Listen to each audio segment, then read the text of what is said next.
जय गुरु। वंदे पुरुषोत्तमं वंदे पुरुषोत्तमं वंदे पुरुषोत्तमं। परम प्रेमय परम दयाल युग पुरुषोत्तम भगवान श्री श्री ठाकुर अनुकूल चंद्र जी के चरणों में कोटि कोटि प्रणाम।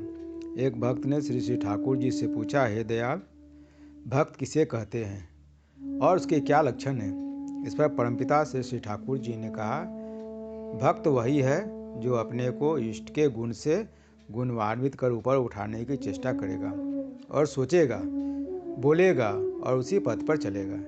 इसलिए मैंने स्वतः अनुज्ञा की आवृत्ति और अनुष्ठान का विधान साधना के अंग के रूप में जोड़ा है। इसके विपरीत सोचना, बोलना और चलना ठीक नहीं है। कथनी भी मनुष्य के जीवन में मंत्र की तरह काम करता है। मनुष्य जो कहता है वही कथनी उसे चलने की प्रेरणा देती है। इसलिए नकारात्मक बात अच्छी नहीं होती, वह साधना के विघ्न स्वरूप आ खड़ी होती है। मनुष्य ज्यों ही इष्ट को प्रेम करना आरंभ करता है, त्यों ही उसकी हीन मान्यता दूर हो जाती है।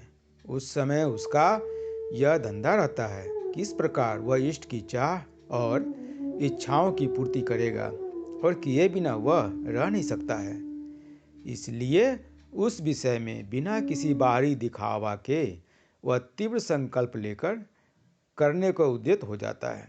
जब तक उसे काम में सफलता नहीं मिलती, वह छोड़ नहीं सकता है। उस समय यह सोचकर वह नहीं बैठ जाता है कि मैं दुर्बल हूँ, मैं पापी हूँ, मेरे द्वारा क्या यह संभव है।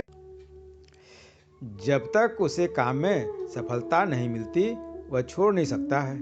उस समय यह सोचकर वह नहीं बैठ जाता है कि मैं दुर्बल हूँ, मैं पापी हूँ, मेरे द्वारा क्या यह संभव है। यदि हनुमान इतना आगे पीछे सोचते तो क्या जानकी जी का उद्धार होता।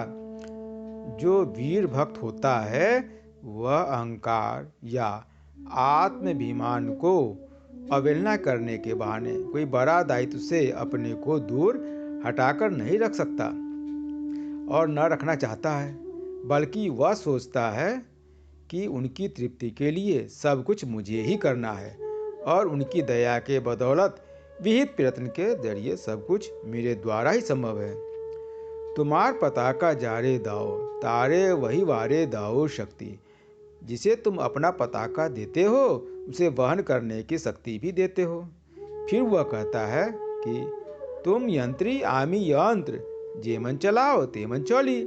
अर्थात तुम यंत्री हो और मैं यंत्र हूँ, तुम जिस तरह चलाते हो उसी तरह चलता हूँ।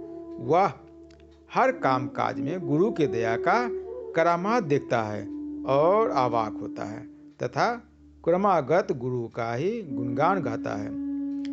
कोई असंभव काम किया है और नहीं किया है, उस विषय में कोई ख्याल ही नहीं रहता है।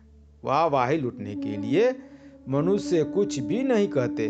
दूसरा जब उनकी प्रशंसा करते हैं तो लज्जा से शर्मा जाते हैं, सोचते हैं मैंने क्या किया, ये सब तो गुरु की ही दया से हुआ है।